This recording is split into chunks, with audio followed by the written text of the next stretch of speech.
السلام عليكم. ولو نجحت وده الفيديو لكن لازم الاول اقيمها اللي انا بقول لكم عليه. الحقيقه يعني يستاهل الحماس ده، لكن هو الدراسه بتبتدي بالحماس الاول، ان في حاجه ممكن تعمل لي حاجه مقوله، يعني هي تعمل الاوبريتي او حاجه. اللي هيعرف المكان ده فين يا جماعه؟ لا دي حاجه بعلم الله.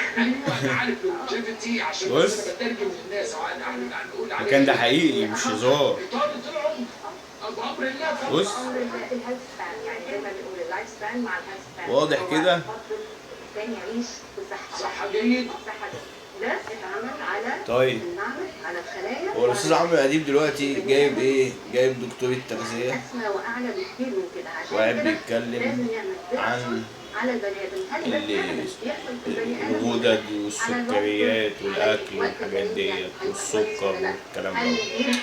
هو بيتكلموا في شيء علمي طبي، طبعا انا مش دكتور، بس انا بما اني يعني راجل بحط رايي وبعمل برنامج رئاسي، وانا بسال حضراتكم سؤال: لو الارض اتزرعت طبيعي 100% والفاكهه طلعت طبيعيه 100%، مفيش غير مواد بتقتل مثلا البكتيريا الضاره للزراعه، يعني واحنا مش عايزين كاطباء ان احنا لسه تمام؟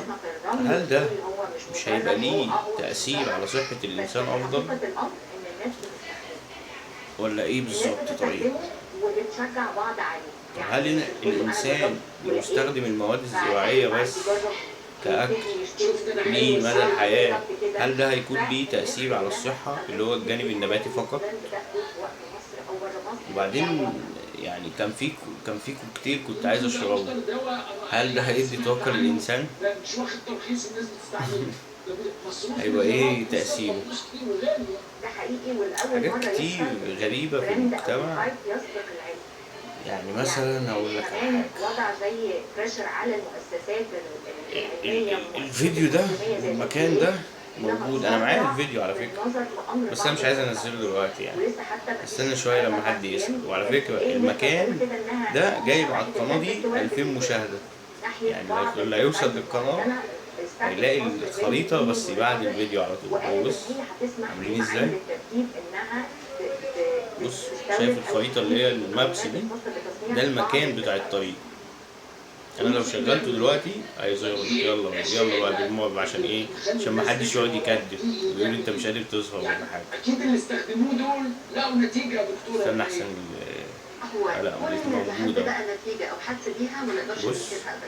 حتى النتيجة اذا اشتغل بقى في ناس لقوا نتائج، في ناس نت بطيء. نتيجة، لكن هل النتيجة، السؤال العلمي بقى، هل النتيجة بص واضح كده؟ بسبب هدف السايت؟ انا لازم عشان اتاكد ان هو كده. واضح. حد بيشتغل في الريسيرش او بيشتغل في الدراسات، احنا لما بناخد حاجه بص قد ايه؟ بص النحت في الجبل، بص الجسر، الظل، اجيب مجموعه ثانيه ما خدتش وتعرضت لنفس بص الطريق فين؟ هل حصل معاها تداخل ولا ما حصلش؟ انت متخيل المكان ده؟ مفيش اي حاجه ممكن، انا مش عارف ايه الانجاز اللي هيحدث هناك.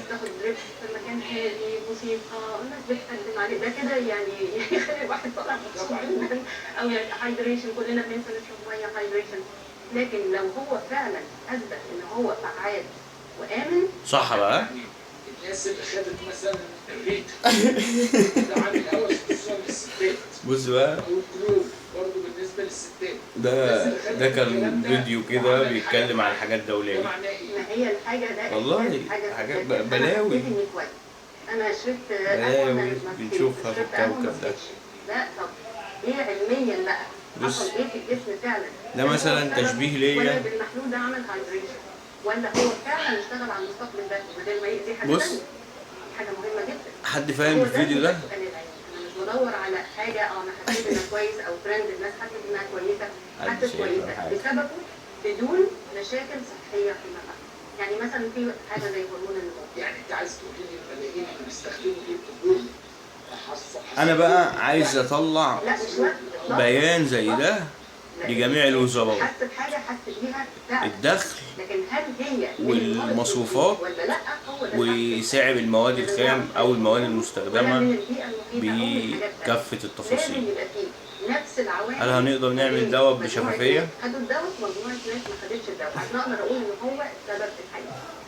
لكن علميا ما نقدرش ننزل. والله كوميديا بقى الحاجة كان. اللي الناس بتاخدها كنت علشان بقى في الفترة دي ببحث في كل كلمة، وممكن الجملة اللي ما فهمهاش أعيدها من هو الأول في ده السياسة. يعني ما نقدرش نقول تأخير الشيخوخة. والله فأنا تعبت منه. الشيخوخة دي وبعدين هي السن ده مش مرض.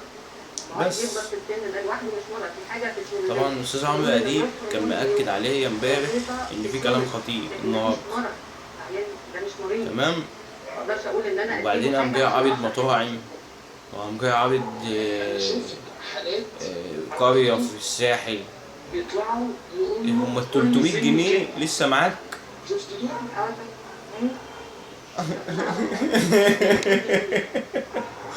هم ال 300 قال له منين؟ الانتخابات خلتني على الحديد.